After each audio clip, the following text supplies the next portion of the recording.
Bom dia, terceiro ano, tudo bem com vocês? Mais uma vez, eu espero que a gente tenha, né, o nosso dia aí bem calmo, bem tranquilo, bem silencioso para a gente trabalhar nossa aula de redação hoje, né? Aula de redação para você, terceiro ano, principalmente para você, é importantíssima, né? Você não pode dormir. Hoje você não pode dormir, né? Então, o que acontece?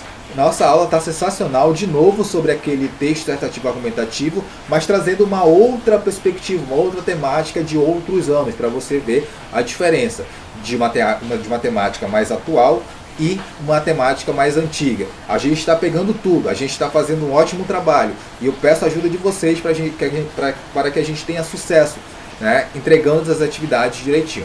Tá bom, terceiro ano? Então vem para a aula, vamos lá.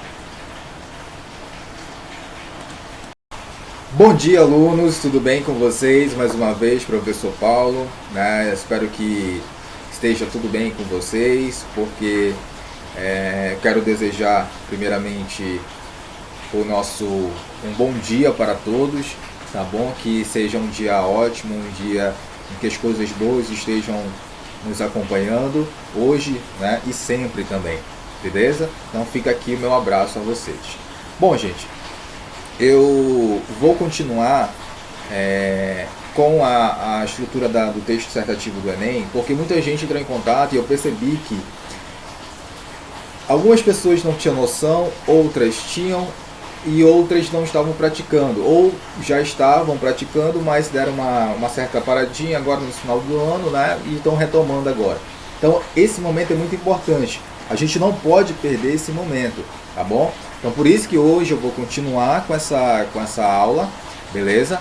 Claro, abordando outra temática, mas dando ênfase na estrutura, porque é muito importante, né? Já recebi algumas redações que seguiam a estrutura, estão seguindo a estrutura, só falta a questão de organizar as ideias, mas isso a gente consegue com o tempo. Mas é um trabalho duro, é um trabalho que exige, né, dedicação, e espero que vocês tenham essa dedicação, né? Eu vou esperar realmente que vocês entreguem as atividades, né? Quem entregou está de parabéns, tá ok, eu já consegui avaliar, né? Mas quem não entregou, entregue, porque vai ser de grande importância essa avaliação, tá bom? Bom, ali, gente, nós temos então um texto base, um texto de apoio, tá bom? Que da redação do Enem de 2014, e nós vamos ler para ver qual é a ideia que será nos passado, tá bom? Olha só, texto 1. Aprovação em abril de 2014 de uma resolução que considera abusiva a publicidade infantil emitida pelo Conselho Nacional de Direitos da Criança e do Adolescente, CONADA, deu início a um verdadeiro cabo de guerra envolvendo ONGs de defesa dos direitos das crianças e setores interessados na continuidade das propagandas dirigidas a esse público. Elogiada por pais, ativistas e entidades, a resolução estabelece como abusiva toda a propaganda dirigida à criança que tem a intenção de persuadi-la para o consumo de qualquer produto ou serviço e que utilize aspectos como desenhos animados, bonecos, linguagem infantil, trilhas sonoras com temas infantis, oferta de prêmios, brindes ou artigos colecionáveis que tenham apelo às crianças. Ainda há dúvidas, porém, sobre como será a aplicação prática da resolução. E associações de anunciantes, emissoras, revistas e de empresas de licenciamento e fabricantes de produtos infantis criticam a medida e dizem não reconhecer a legitimidade constitucional do CONADA para legislar sobre a publicidade e para impor a resolução tanto às famílias quanto ao mercado publicitário. Além disso, defendem que a autorregulamentação pelo Conselho Nacional de Autorregulamentação Publicitária, CONAR, já seria uma forma de controlar e evitar abusos. Muito bem, legal. A gente vê uma disputa muito grande, né, entre dois polos. Texto 2. Aqui deixa eu só tentar aumentar aqui a letra para ficar melhor. Beleza. Precisamos preparar a criança desde pequena para receber as informações do mundo exterior, para compreender o que está por trás da divulgação de produtos. Só assim ela se tornará o consumidor do futuro, aquele capaz de saber o que, como e por que comprar, ciente de suas reais necessidades e consciente de suas responsabilidades consigo mesma e com o mundo. Então a gente já vê no texto 2 uma visão diferente, uma visão de apoio a essa questão da publicidade, né? E vamos ver aqui o texto 3, que é uma imagem, é um gráfico, né? Então vamos lá. A publicidade para crianças no mundo. Autorregulamentação, aqui essa primeira imagem, não há leis nacionais, o setor cria normas e faz acordos com o governo. Então, onde que está isso daqui? Ó? Nos Estados Unidos, no Brasil, olha aí que legal, certo? E aqui nessa outra imagem, alerta, mensagens recomendam consumo moderado e alimentação saudável, tá? Aqui, cadê? Tem algum lugar? Aqui no Chile, né? O Chile também faz o uso da proibição parcial, tá? Comerciais são proibidos em certos horários ou para determinadas faixas etárias, ok? Então eu estou observando isso daqui, né? Onde tem mais? Na Irlanda também, no Reino Unido, na Suécia, na Dinamarca, na Bélgica e na Coreia do Sul também, certo? Aqui, essa outra imagem, personagens famosos e personagens de desenho não podem aparecer em anúncios de alimentos infantis. Na Suécia nós temos isso, no Reino Unido e só. A Austrália também tem a questão da autorregulamentação, tá bom? Não há leis nacionais, o setor cria normas e faz de acordo com o governo, tá? Entra em acordo ali com o governo. E aqui essa última imagem, proibido, né? Permitido nenhum tipo de publicidade para crianças. No Canadá, olha aí, no Canadá, cadê mais? Na Noruega e só, né? Então na Noruega e no Canadá. Então vocês percebem que aqui no Brasil existe a questão da autorregulamentação, né? Não há leis nacionais, então há um acordo entre os setores publicitários e o governo para justamente tentar entrar no consenso do que deve ser feito, tá bom? Então, gente, o tema da redação do Enem 2014 foi publicidade infantil em questão no Brasil, certo? Beleza, show de bola. Olha só, deu a perceber que essa questão, vocês lembram daqueles programas infantis que abordavam justamente isso daqui, ó? Cadê, ó? Consumo de qualquer produto, né? Desenhos animados, bonecos, né? Utilizando esses produtos, né? Linguagem infantil, trilhas sonoras com temas infantis, oferta de prêmios, né? Tinha um programa muito famoso no SBT, acho que todo mundo chegou a assistir, né? Que ele premiava, dava videogame, enfim, fazia vários prêmios, utilizava uma linguagem mais infantil, utilizava trilhas sonoras. Então isso, gente, é algo de muita discussão. E até por essa briga acaba saindo do ar, né? Essa regulamentação ela acaba mudando, modificando ao longo dos anos. Então você observa que existe uma modificação também na linguagem publicitária para as crianças. Você percebe hoje que, tudo bem, professor, é uma linguagem mais, digamos assim, não tão infantil, mas é uma linguagem mais, digamos assim, mais própria para a criança, certo? Então você tem certos recursos que a publicidade utiliza para vender esses produtos, beleza? Vamos lá para a estrutura. Só diminuir mais um pouco, beleza. Então aquela estrutura da introdução, contextualização do tema, ou tópico frasal, mais a problemática da realidade brasileira, ou repertório sociocultural, mais a tese. Olha só como essa candidata, ela faz redação nota 1000 aqui, tá? Vocês vão perceber, eu vou fazer uma pergunta para vocês ao final, tá bom? Olha só. A revolução técnico-científica do século XX inaugurou a era da informação e possibilitou a divulgação de propagandas nos meios de comunicação, influenciando o consumo dos indivíduos em diferentes faixas etárias. Cara, olha só que legal, ela trouxe aqui uma referência histórica, né, a revolução técnico-científica do século XX, né, inaugurou a era da informação, e é verdade, isso não tem como bater, é história, então não tem como bater, vocês estão me entendendo? Aquilo que eu falo para vocês, vocês procurando a referência sociocultural, vocês procurando filmes, séries, fatos históricos, projetos sociais, sociólogos, filósofos, psicólogos, todas as áreas do conhecimento, vai dar certo, vai por mim, vai dar certo, né? Por quê? Porque é algo que está no mundo, gente, é algo que é aceitável, que está na prática do mundo, então não tem como bater a sua contextualização ou o seu tópico frasal, não tem como, tá bom? Porque ela fala o seguinte, que tudo isso possibilitou a divulgação de propagandas nos meios de comunicação e realmente influenciando o consumo dos indivíduos de diferentes fases etárias. Correto, perfeito. Então já dá para ter uma ideia mais ou menos do que ela vai abordar. Para isso que serve a contextualização do tema e o tópico frasal, beleza? Muito bem. Aí ela vai para a problemática da realidade brasileira ou repertório sociocultural. Nesse contexto, a publicidade destinada ao público infantil é motivo de debates entre educadores e psicólogos no território nacional. Olha só que legal. Olha só, presta atenção. Vocês lembram naquela redação da semana passada? Vocês lembram que a candidata, da primeira semana, que a candidata ela inverteu essa ordem, ela jogou a contextualização do tema para trás e jogou o repertório sociocultural para frente. Agora nós temos a sequência que eu estou colocando aqui, ó. Contextualização do tema, o tópico frasal, mais a questão da problemática da realidade brasileira. Professor, tem problema eu trocar? Não tem problema nenhum. Não tem problema nenhum, como eu falei lá no primeiro vídeo.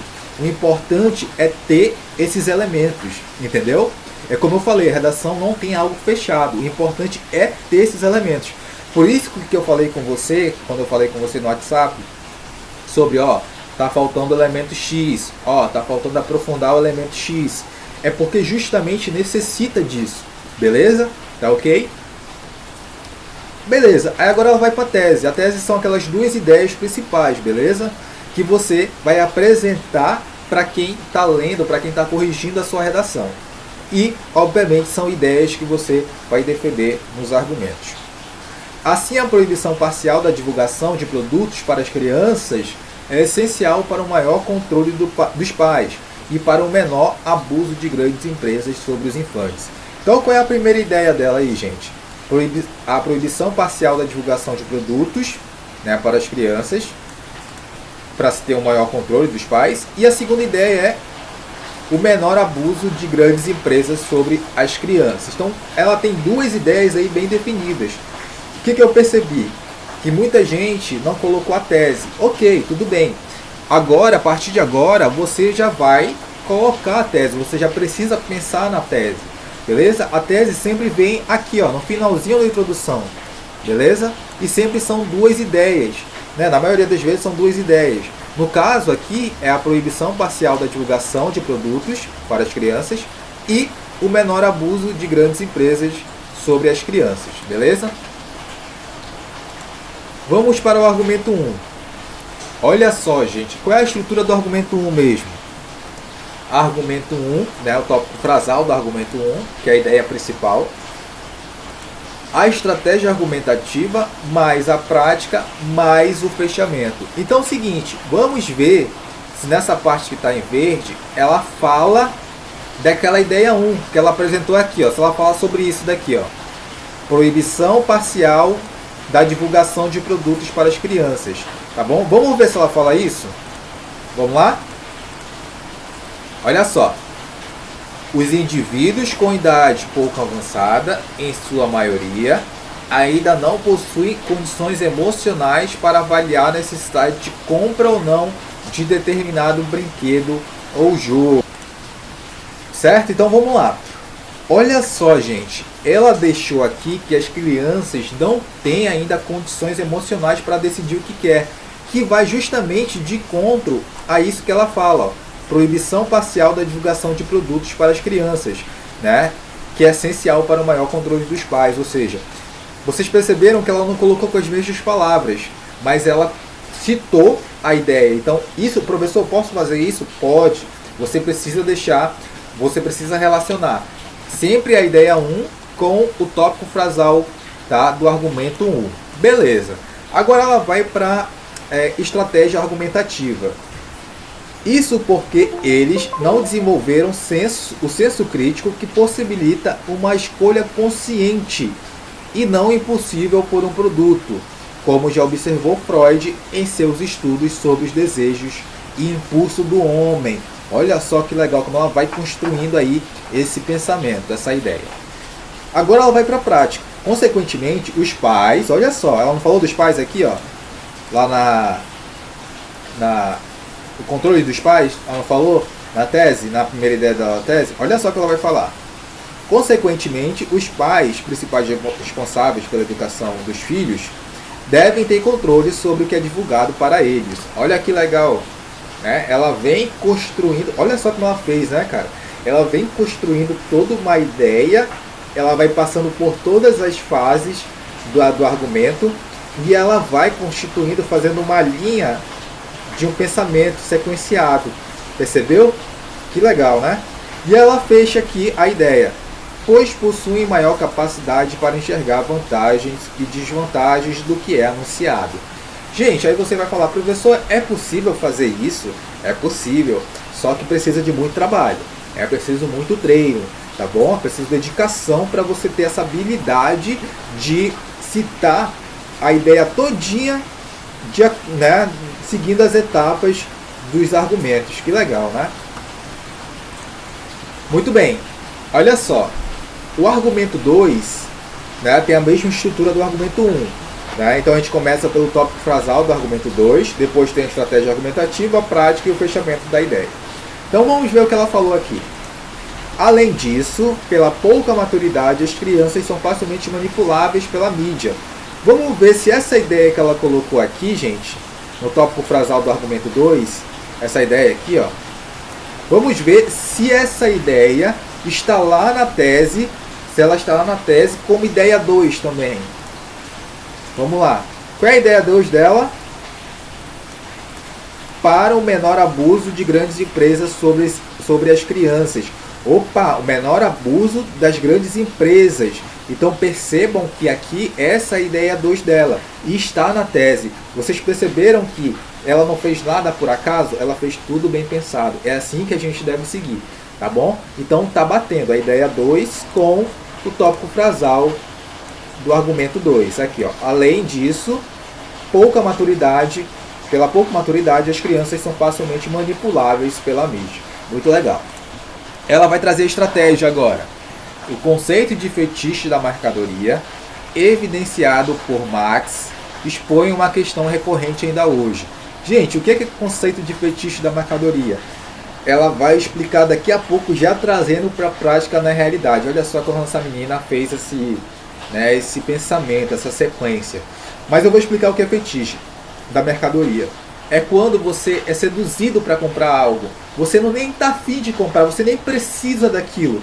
Mas você é tão envolvido pela propaganda, é tão envolvido pela fala ali do vendedor, ou por outras questões, né, pelo status, que você precisa ter por causa do status, né? Então você acaba comprando, mas sem necessidade. Isso é chamado fetiche da mercadoria, beleza?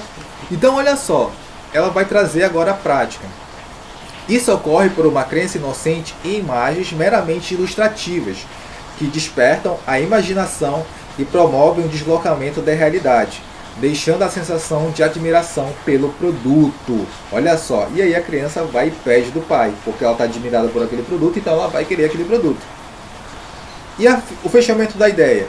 Como consequência, empresas interessadas na venda em larga escala e no lucro aproveitam esse quadro para divulgar propagandas enganosas em muitos casos. Muito legal, né? Muito boa esse raciocínio. Vocês perceberam que ela fez em poucas linhas? Ela não fez um texto tão grande.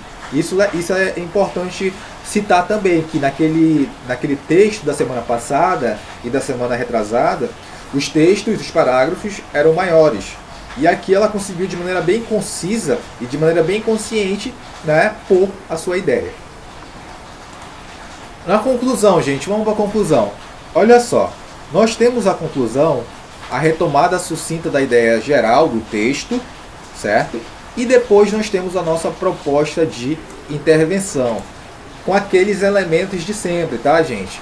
Agente, mais ação, mais modo, mais detalhamento, mais finalidade, objetivo, mais fechamento. Professor, eu preciso ter todos esses elementos?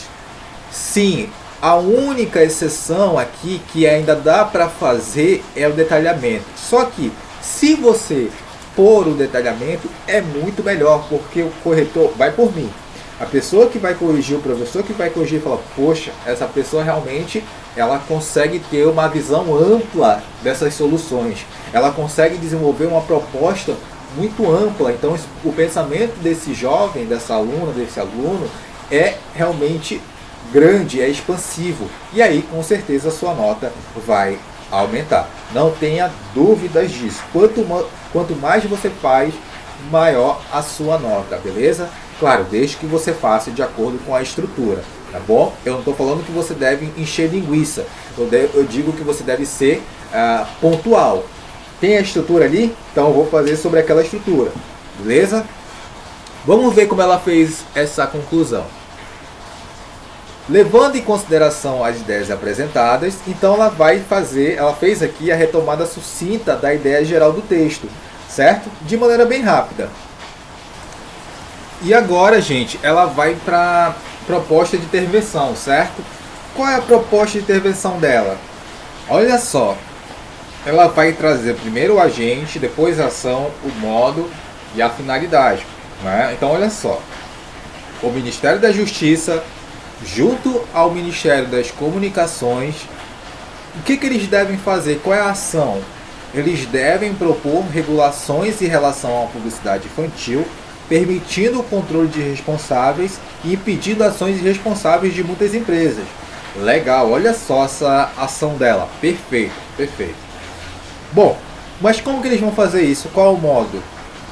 Faz-se necessário, então, que propagandas com conteúdo infantil sejam direcionadas aos responsáveis em horários mais adequados.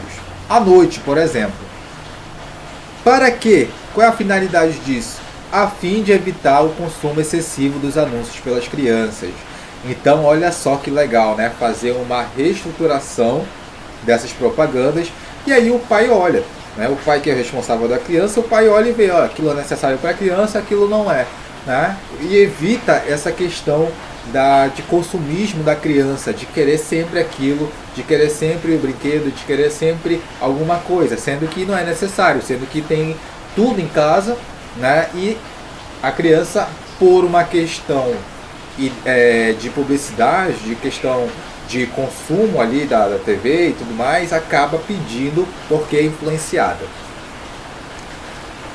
Ademais, o que acontece? Ademais é o que, gente? Vocês sabem qual é esse elemento de conexão? O ademais significa a mesma coisa que além disso. A mesma coisa do que além disso. Então, o ademais ele é uma conjunção de adição, que dá a ideia de adição. É a mesma coisa que eu estivesse falando assim, ó, não acabou por aí, tem mais coisa por aí. Então eu coloco ademais, beleza? E é uma palavra extremamente formal.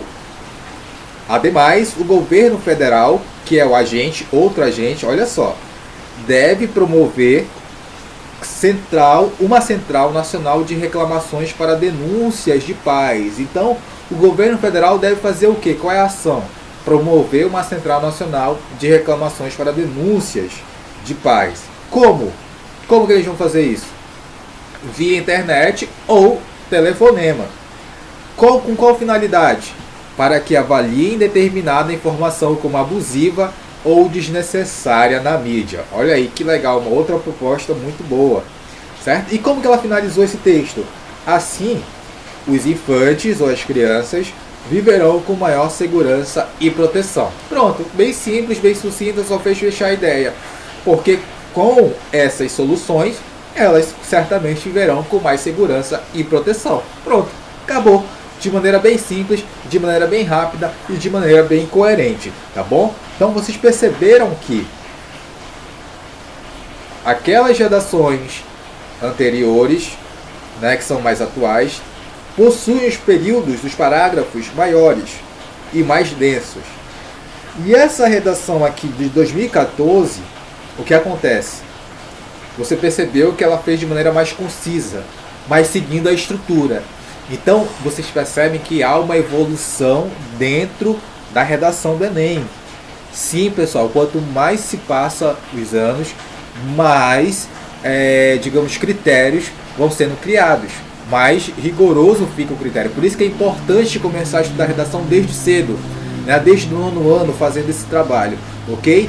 Então, gente, vocês perceberam, a gente vai terminar essa estrutura, por enquanto, por aqui, ok? Eu vou retomar daqui a 3 aulas esse material, tá bom? Por quê? O que vocês vão fazer na prova de redação? Vocês vão seguir essa estrutura. Eu vou dar um tema para vocês e vocês vão seguir essa estrutura aqui que eu estou passando. Não vai ser nada além disso. Eu quero que a gente tenha nosso objetivo bem traçado, que é justamente tentar montar esse texto dissertativo argumentativo para todos os vestibulares, tá bom? Então vocês perceberam, gente, essa evolução, tá bom? Beleza. Qual é a atividade de vocês? O que vocês vão fazer? Olha só, pega um caderno, já começa a anotar, tá bom? Vocês separaram uma matéria só para redação, né, gente? Porque é necessário, não pode misturar com literatura, senão depois fica tudo bagunçado. Ou então com língua portuguesa. Separa, tá? Língua portuguesa, literatura, redação. O que você vai fazer na atividade de hoje? Selecione 4 referências socioculturais a respeito do tema publicidade infantil em questão no Brasil, para utilizar na sua redação. Que nem você fez na aula passada. Você vai pegar 4 referências culturais, você pegou 7 na semana passada, né? Hoje você vai pegar 4. Tá vendo como a gente está diminuindo, está reduzindo? De acordo com o que a gente vai trabalhando, a gente vai reduzindo também, para ficar mais conciso, mais sucinto. Beleza? Ok. Feito isso, o que você vai fazer? Você vai ter um pouquinho mais de trabalho hoje. Porque você vai elaborar 3 ideias, você vai pegar o assunto publicidade infantil em questão no Brasil. Você vai pegar o assunto e vai falar, meu Deus, o que eu sei sobre esse assunto? Se você não sabe, você vai pesquisar na internet e vai elaborar 3 ideias que você acredita que seja pertinente. 3 ideias que você acredita que seja que tem um valor em relação à argumentação. Falar, não, isso daqui eu posso abordar. Isso daqui realmente é relevante para esse tema. Isso daqui eu posso realmente colocar na redação, né, lá na tese, e o professor falar, não, beleza, é exatamente isso, ok? Olha só, então você vai elaborar 3 ideias que acredito que seja pertinente, né, para defender em relação a essa temática. Então você vai pegar essas 3 ideias, você acredita que essas ideias sejam pertinentes, então você vai escrever lá no caderno. O que você vai fazer depois disso? Você vai descartar a ideia que menos lhe agrada. Ou seja, de 3, você vai descartar uma, então vão ficar 2. Beleza? Sendo assim, essas 2 que lhe agradam, essas 2 ideias que lhe agradam, olha só, essas 2 ideias, elas vão ser o que, gente? A tese. Por quê? Porque a tese, porque são aquelas 2 ideias principais. Aqui, ó. Certo? Que nem a candidata montou aqui a tese dela.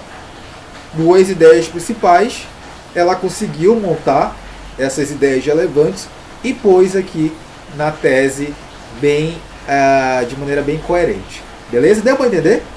Ok. Então, gente, esse é o trabalho de hoje. Claro que a gente vai ter atividade no caderno também daqui a pouco. Mas vamos fazer primeiro essa atividade. Deu para entender? Qualquer dúvida você pode perguntar no WhatsApp, tá bom? Não tem problema, ok? Então é isso, gente. Acredito que a aula de hoje tenha sido bastante proveitosa, né? Vocês viram que, por mais que essa redação seja do ano de 2014, mas mesmo assim ela é exigente, a estrutura é exigente, né? A forma como se elabora os argumentos, como se elabora a introdução, como se elabora a conclusão, é exigente, né? Exige muito conhecimento da gente, então muita leitura, muito foco, muita concentração. Então eu espero que vocês tenham entendido, que a gente consiga montar essa primeira atividade para depois fazer a atividade no caderno, tá bom? Então é isso. Grande abraço e até a próxima aula.